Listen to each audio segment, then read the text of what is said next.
Advocate S Jayasuryan, വെറുമൊരു പരിഷ്കാരമല്ല, ചരിത്രപരമായ പരിഷ്കാരം, സർവതല സ്പർശിയായ പരിഷ്കാരം. ഇത് പറയുന്നത് ഒരു സാമ്പത്തിക വിദഗ്ധനാണ്.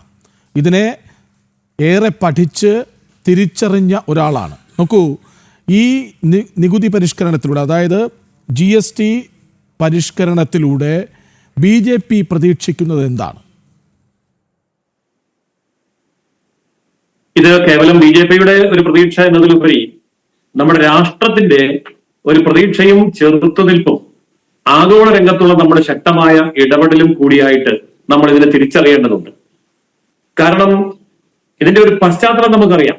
അമേരിക്ക അല്ലെങ്കിൽ ട്രംപ് പ്രഖ്യാപിച്ചതായ ആ ഒരു തീരുവ യുദ്ധം, അങ്ങനെ തന്നെയാണ് ലോകം അതിനെ വിശേഷിപ്പിക്കുന്നത്. ആ തീരുവ യുദ്ധത്തിന് ബദലായി പെട്ടെന്ന് ഉള്ള ഒരു പ്രതികരണമല്ല മോദിജിയുടെ ഭാഗത്തു നിന്നുണ്ടായത്. അതിനെ അപലപിക്കുകയോ ഒരു ശത്രുതാ മനോഭാവത്തോടു കൂടി എടുത്തുചാടുകയോ അല്ലെങ്കിൽ അതിനോട് ഞങ്ങൾ വിയോജിക്കുന്നു എന്നുള്ള യുദ്ധപ്രഖ്യാപനമോ ഒന്നും ചെയ്യാതെ ദീർഘകാല അടിസ്ഥാനത്തിൽ ഈ സാഹചര്യത്തെ എങ്ങനെ മറികടക്കാമെന്നും അമേരിക്കയെ മാത്രം ഡിപ്പെൻഡ് ചെയ്തുകൊണ്ടുള്ള ഒരു കയറ്റുമതി നയത്തിൽ നിന്ന് വ്യത്യസ്തമായ ഒരു പാത എങ്ങനെ വെട്ടിത്തുറക്കാം എന്നുള്ളതുമാണ് മോദിജി ചിന്തിച്ചത്, അതനുസരിച്ച് പ്രവർത്തിച്ചത്. ഇന്ന് നമുക്കറിയാം, മോദിജിയോടൊപ്പം തന്നെ റഷ്യയുണ്ട്, ചൈനയുണ്ട്, ജപ്പാനുണ്ട്, മറ്റ് പല രാജ്യങ്ങളും അങ്ങനെ ചിന്തിക്കുന്നുണ്ട്. കാരണം അമേരിക്കയുടെ ഈ നടപടി കേവലം ഇന്ത്യക്ക് എതിരെ മാത്രമല്ല, അതിന് അടിസ്ഥാനപരമായിട്ടുള്ള കാരണം എന്താണ് എന്നും അദ്ദേഹം വ്യക്തമാക്കുന്നുണ്ട്, ട്രംപ് വ്യക്തമാക്കുന്നുണ്ട്. നമ്മൾ റഷ്യയിൽ നിന്ന് എണ്ണ വാങ്ങുന്നു എന്നുള്ളതാണ്. റഷ്യ അമേരിക്കയുടെ താല്പര്യത്തിന് ഒത്തു നിൽക്കാത്ത രാജ്യമായതുകൊണ്ട് റഷ്യയോട് സഹകരിക്കുന്നവരൊക്കെ അമേരിക്കയുടെ ശത്രുപക്ഷത്ത് വരും. ഞങ്ങൾ അതിനെതിരെ കർശനമായിട്ടുള്ള നടപടികൾ സ്വീകരിക്കും. ആ നടപടികൾ നിങ്ങൾ നേരിട്ട് കൊള്ളണം എന്നുള്ള ഏകപക്ഷീയമായിട്ടുള്ള ഒരു യുദ്ധപ്രഖ്യാപനം, താരിഫിന്റെ തലത്തിലുള്ള ഒരു യുദ്ധപ്രഖ്യാപനം, അതാണ് അമേരിക്ക നടത്തിയത്. അമേരിക്കയ്ക്കുള്ളിൽ നിന്ന് തന്നെ അദ്ദേഹം വളരെയേറെ വലിയ എതിർപ്പുകൾ ഇപ്പോൾ നേരിട്ടുകൊണ്ടിരിക്കുകയാണ്. ദീർഘകാല അടിസ്ഥാനത്തിൽ അമേരിക്കയ്ക്ക് ഇത് ഗുണം ചെയ്യുകയില്ല എന്നും ഇന്ത്യയെ പോലെയുള്ള വലിയ പൊട്ടൻഷ്യൽ ഉണ്ടായിക്കൊണ്ടിരിക്കുന്ന നല്ല ഗ്രോത്ത് റേറ്റ് ഉള്ള വലിയ ജനസംഖ്യയുള്ള പർച്ചേസിംഗ് പവറുള്ള ഒരു രാജ്യത്തെ പിണക്കി മാറ്റി നിർത്തുന്നത് ബുദ്ധിപരമല്ല എന്നുമൊക്കെ അമേരിക്കയ്ക്കുള്ളിൽ നിന്ന് തന്നെ വിമർശനങ്ങൾ ഉയരുന്നുണ്ട്, ട്രംപിനെതിരെ ഉയരുന്നുണ്ട്. എന്നാൽ നമ്മളിവിടെ കാണേണ്ട ഒരു പ്രധാനപ്പെട്ട വസ്തുത, ഭാരതത്തിന്റെ യഥാർത്ഥത്തിലുള്ള പൊട്ടൻഷ്യലിനെ തിരിച്ചറിഞ്ഞ ഒരു ഭരണകൂടം അവിടുത്തെ മുഴുവൻ സംസ്ഥാന സർക്കാരുകളെയും സംയോജിപ്പിച്ച് നിർത്തിക്കൊണ്ട് അവരുടെ മുഴുവൻ ഏകകണ്ഠമായിട്ടുള്ള അഭിപ്രായത്തിൽ ഈ GST പരിഷ്കരണം നടപ്പാക്കുമ്പോൾ രാജ്യം അതിനെ പൂർണ്ണമായി അംഗീകരിക്കുന്നു എന്നുള്ളതാണ്. ഇവിടെ നമ്മുടെ സമ്പദ് വ്യവസ്ഥയെ സംബന്ധിച്ചും അമേരിക്കയുടെ സമ്പദ് വ്യവസ്ഥയെ സംബന്ധിച്ചും നമുക്കൊന്ന് പരിശോധിക്കുകയാണെങ്കിൽ വളരെ പെട്ടെന്ന് അമേരിക്ക അതിന്റെ ചരിത്രത്തിലെ ഏറ്റവും വലിയ സാമ്പത്തിക തകർച്ചയിൽ നിൽക്കുകയാണ് എന്ന് നമുക്കറിയാം. 2% മാത്രമാണ് അമേരിക്കയുടെ GDP ഗ്രോത്ത് റേറ്റ്. എന്നാൽ മറുവശത്ത് ഇന്ത്യ ലോകത്തെ GDP ഗ്രോത്ത് റേറ്റിലെ ഏറ്റവും മുൻപന്തിയിൽ 7.8% വളർച്ചാ നിരക്ക് രേഖപ്പെടുത്തിക്കൊണ്ട് നിൽക്കുന്നു. സാമ്പത്തിക ശക്തി എന്നുള്ള നിലയിൽ അമേരിക്കയിൽ നിന്ന് നമ്മൾ ബഹുദൂരം പിന്നിലാണ് എന്നുള്ളത് സത്യമാണ് എങ്കിൽ പോലും നമ്മുടെ സാമ്പത്തിക സുസ്ഥിതിയെ സംബന്ധിച്ച് അമേരിക്കയുടെ അവസ്ഥയുമായി കമ്പയർ ചെയ്യുകയാണെങ്കിൽ അമേരിക്ക അങ്ങേയറ്റം അപകടകരമായ അവസ്ഥയിലാണ്. ഇപ്പൊ ഇന്ത്യൻ രൂപയിലേക്ക് കൺവേർട്ട് ചെയ്ത് പറയുകയാണെങ്കിൽ അമേരിക്കയുടെ ആകെ കടം എന്ന് പറയുന്നത് ഇപ്പോൾ 3278 ലക്ഷം കോടി രൂപയാണ്. അതേസമയം ഇന്ത്യയുടെ വിദേശ കടം എത്ര എന്ന് ചോദിച്ചാൽ ഇന്ത്യയിലെ കേന്ദ്ര ഗവൺമെന്റും സംസ്ഥാന ഗവൺമെന്റുകളും എല്ലാം കൂടി എടുത്തിരിക്കുന്ന കടം പരിശോധിച്ചാൽ പോലും 181 കോടി മുതൽ 205 കോടി വരെ, 205 കോടി വരെ എന്ന് പറയാൻ കാരണം ഡോളറിന്റെ മൂല്യത്തിൽ ഉണ്ടായിക്കൊണ്ടിരിക്കുന്ന ചാഞ്ചാട്ടത്തിനെയും കൂടി ഉൾപ്പെടുത്തിക്കൊണ്ട് പരിശോധിച്ചാൽ പോലും 205 കോടിയാണ് നമ്മുടെ പരമാവധി കടം. അപ്പോൾ നമ്മുടെ growth rate, GDP growth rate വെച്ച് നോക്കുമ്പോൾ അപകടകരമായ ഒരു അവസ്ഥയിലല്ല നമ്മൾ. പക്ഷെ അമേരിക്ക അത്യന്തം അപകടകരമായ അവസ്ഥയിലാണ് താനും. അപ്പോൾ ഈ ഒരു സമ്പദ് വ്യവസ്ഥയെ ഇത്തരത്തിലുള്ള കടുത്ത നടപടികളിലേക്ക് അമേരിക്കയെ തള്ളിവിടാനുള്ള പ്രധാനപ്പെട്ട കാരണം അവരുടെ നിലനിൽപ്പിന് വേണ്ടിയുള്ള ഒരു വലിയ പരിശ്രമമാണ്. അത് നമുക്ക് മനസ്സിലാവും. പക്ഷേ പലപ്പോഴും നമ്മുടെ പല ആൾക്കാരും ഭയപ്പെടുന്ന ഒരു കാര്യം, അമേരിക്ക ഒരു വ്യാപാര ഉപരോധം ഏർപ്പെടുത്തുകയോ അല്ലെങ്കിൽ തീരുവ യുദ്ധം നടത്തുകയോ ചെയ്താൽ നമ്മൾ ആകെ അങ്ങ് തകർന്നു പോവില്ലേ എന്നുള്ളൊരു ആശങ്ക അന്തരീക്ഷത്തിൽ പലപ്പോഴും ഉയരാറുണ്ട്. പക്ഷേ ഈ ഒരു സാഹചര്യം നമ്മൾ പരിശോധിച്ചാൽ ഒരു കാര്യം വ്യക്തമാകും, ഈ ആശങ്കയ്ക്ക് അടിസ്ഥാനമില്ല. കാരണം വസ്തുതകളെ വ്യക്തമായി നമ്മൾ പരിശോധിക്കുമ്പോൾ നമുക്ക് കാണാം, മധ്യവർഗത്തിൽ പർച്ചേസിംഗ് പവർ ഉള്ള മധ്യവർഗത്തിന്റെ എണ്ണം എടുത്തു നോക്കിയാൽ അമേരിക്കയിൽ അത് 17 കോടി പേരാണ്. 17 കോടി പേരാണ് അമേരിക്കയിലെ മധ്യവർഗം. അവരാണ് പർച്ചേസിംഗ് പവർ ഉള്ളവര്. അവിടേക്കാണ് നമ്മളുടെ കയറ്റുമതിയിൽ ബഹുഭൂരിപക്ഷവും പോകുന്നത്. എന്തുകൊണ്ടാണ് നമ്മൾ അമേരിക്കയിലേക്ക് ഇത്രമാത്രം കയറ്റുമതി ചെയ്യുന്നത്? ലോകത്തെ എല്ലാ രാജ്യങ്ങളും ആഗ്രഹിക്കുന്നത് രണ്ടാം ലോക മഹായുദ്ധത്തിന് ശേഷമുള്ള ആഗോള കറൻസിയായ അമേരിക്കൻ ഡോളർ എത്രയും കൂടുതൽ കരസ്ഥമാക്കണം എന്നുള്ളതാണ്. അത് വ്യവസായ സ്ഥാപനങ്ങളാണെങ്കിലും വ്യക്തികളാണെങ്കിലും രാജ്യങ്ങളാണെങ്കിലും ഒരുപോലെ ആഗ്രഹിക്കുന്നു. അപ്പോൾ അമേരിക്കൻ ഡോളർ കിട്ടാൻ വേണ്ടി അമേരിക്കയിലേക്ക് കയറ്റുമതി ചെയ്യുന്നു. അമേരിക്കയ്ക്ക് കാര്യമായിട്ടുള്ള സാമ്പത്തിക സ്ഥിതി ഉള്ളതുകൊണ്ട്, പർച്ചേസിംഗ് പവർ ഉള്ള വലിയൊരു മിഡിൽ ക്ലാസ് അവിടെ ഉള്ളതുകൊണ്ട് ഏത് സാധനം കയറ്റുമതി ചെയ്താലും അവർക്ക് വാങ്ങാനുള്ള കഴിവുണ്ട്.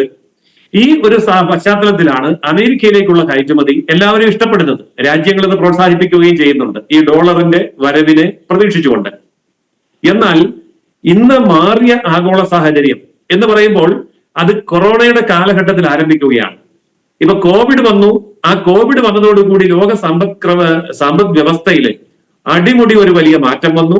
വ്യാപാര വാണിജ്യ ബന്ധങ്ങളിലെ സംവിധാനങ്ങൾ മാറി. അപ്പോൾ അമേരിക്ക എന്ന് പറയുന്ന ഏക ധ്രുവ ലോകത്തിന് അപ്പുറം നിരവധി സാധ്യതകളുണ്ട് എന്ന് മനസ്സിലാക്കിയ ഒരു കാലഘട്ടമാണ് കോവിഡിന്റെ കാലഘട്ടം. അപ്പോൾ ആ കോവിഡ് കാലഘട്ടത്തിന് ശേഷം അമേരിക്കൻ ഡോളറിന്റെ ആധിപത്യത്തിന് മെല്ലെ മെല്ലെ അതിന്റെ ഒരു പ്രഭാവം നഷ്ടപ്പെടുകയും ഇന്ത്യയുടെയും മറ്റ് രാജ്യങ്ങളുടെയും ഒക്കെ കറൻസികൾ അന്താരാഷ്ട്ര വിനിമയത്തിന് വേണ്ടി ഉപയോഗിക്കുകയും ചെയ്യുന്നു. ഇപ്പോൾ തന്നെ ഇന്ത്യയുടെ കറൻസി ഏതാണ്ട് 36 രാജ്യങ്ങൾ വാണിജ്യ രംഗത്ത് തന്നെ ഉപയോഗിക്കുന്നു. അപ്പോൾ ആ രീതിയിൽ അവരവരുടെ കറൻസി ഉപയോഗിച്ചുകൊണ്ട് അമേരിക്കൻ ഡോളറിനെ ഡിപ്പെൻഡ് ചെയ്യാതെ ആഗോള വ്യാപാരം സാധ്യമാണ് എന്ന് ബോധ്യമായിക്കൊണ്ടിരിക്കുന്ന ഒരു സാഹചര്യമാണ് ഇപ്പോൾ ഉള്ളത്. ഈ സാഹചര്യത്തെ നരേന്ദ്രമോദി സമർത്ഥമായി മുതലെടുത്തുകൊണ്ട് റഷ്യയോട്, ചൈനയോട്, ജപ്പാനോട് ഒക്കെ നല്ല ബന്ധം പുലർത്തി വളരെ പെട്ടെന്ന് ഉള്ള ഒരു പ്രതിരോധം, ഒരു ബദൽ സംവിധാനം വെട്ടിത്തുറക്കുന്നതാണ് നമ്മൾ ഇപ്പോൾ കണ്ടുകൊണ്ടിരിക്കുന്നത്. ഇതിന് ഒരു അടിസ്ഥാനപരമായിട്ടുള്ള ഒരു കാരണം കൂടിയുണ്ട്.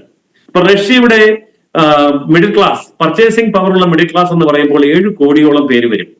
അത് ജപ്പാനിലാണെങ്കിൽ 11 കോടി വരും. അത് ചൈനയിലാണെങ്കിലോ 40 കോടി മുതൽ 50 കോടി വരെ വരും. അടുത്ത 2 വർഷത്തിനുള്ളിൽ അത് 60-70 കോടിയായിട്ട് വളരുകയും ചെയ്യും. ഇതിനേക്കാളൊക്കെ വളരെ പ്രാധാന്യമുള്ള ഒരു കാര്യം, ഇന്ത്യയുടെ മിഡിൽ ക്ലാസ് 40 മുതൽ 50 കോടി വരെ വളർച്ച പ്രാപിച്ചിരിക്കുന്നു എന്നുള്ളതാണ്. അടുത്ത 2-3 വർഷത്തിനുള്ളിൽ അത് 60 കോടിയിലേക്ക് എത്തും എന്നുള്ളതാണ് കണക്കുകൾ സൂചിപ്പിക്കുന്നത്. ഇതെല്ലാം പരിഗണിക്കുമ്പോൾ അമേരിക്ക എന്ന് പറയുന്ന 17 കോടിയുടെ മിഡിൽ ക്ലാസ് പർച്ചേസിംഗ് പവറുള്ള ജനതയ്ക്ക് മറുവശത്ത് 7 കോടിയുള്ള റഷ്യയെയും 11 കോടിയുള്ള ജപ്പാനെയും 40-50 കോടിയുള്ള ചൈനയെയും കൂടി ചേർത്ത് പിടിച്ചാൽ ഇന്ത്യക്ക് സ്വന്തമായിട്ടുള്ള 40-50 കോടി മിഡിൽ ക്ലാസിനെയും കൂടി ഉൾപ്പെടുത്തുമ്പോൾ നമ്മളുടെ വ്യവസായികൾ, അത് സ്വകാര്യ മേഖലയിലാണെങ്കിലും പൊതുമേഖലയിലാണെങ്കിലും ഉൽപ്പാദിപ്പിക്കപ്പെടുന്ന ഏതൊരു ഉൽപ്പന്നവും വിറ്റഴിക്കാനുള്ള ഒരു ബദൽ മാർക്കറ്റ് നമ്മൾ തുറന്നു കഴിഞ്ഞിരിക്കുന്നു എന്നുള്ളതാണ്. നമ്മുടെ കിറ്റക് സാബു മലയാളിയാണല്ലോ. അദ്ദേഹത്തിന്റെ കയറ്റുമതി ഏതാണ്ട് മുഴുവൻ തന്നെ അമേരിക്കയിലേക്ക് തന്നെയായിരുന്നു.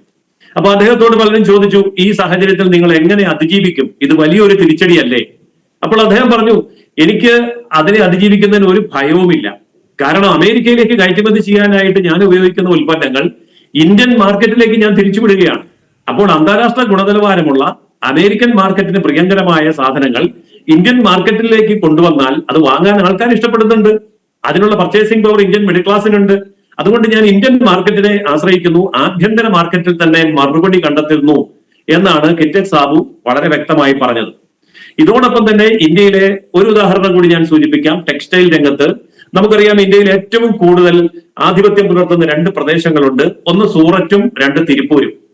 ഈ സൂററ്റിനും തിരുപ്പൂരിനും തമ്മിൽ ഒരു വ്യത്യാസമുള്ളത്, തിരുപ്പൂർ എന്ന് പറയുന്നത് എക്സ്പോർട്ട് ഓറിയന്റഡ് ആയിട്ടുള്ള ബിസിനസ് കേന്ദ്രമാണ് എങ്കിൽ സൂറത്ത് എന്ന് പറയുന്നത് മാനുഫാക്ചറിംഗ് ഹബ്ബാണ് ടെക്സ്റ്റൈൽ മേഖലയിൽ. അപ്പോൾ തിരുപ്പൂരിൽ ഉത്പാദിപ്പിക്കുന്ന കാര്യങ്ങൾ അവർക്ക് വിദേശത്തേക്ക് കയറ്റുമതി ചെയ്യാം. അവരത് അമേരിക്കയിലേക്ക് മാത്രമല്ല കയറ്റുമതി ചെയ്യുന്നത്, ലോകത്തെ വിവിധ രാജ്യങ്ങളിലേക്ക് കയറ്റുമതി ചെയ്യുന്നു.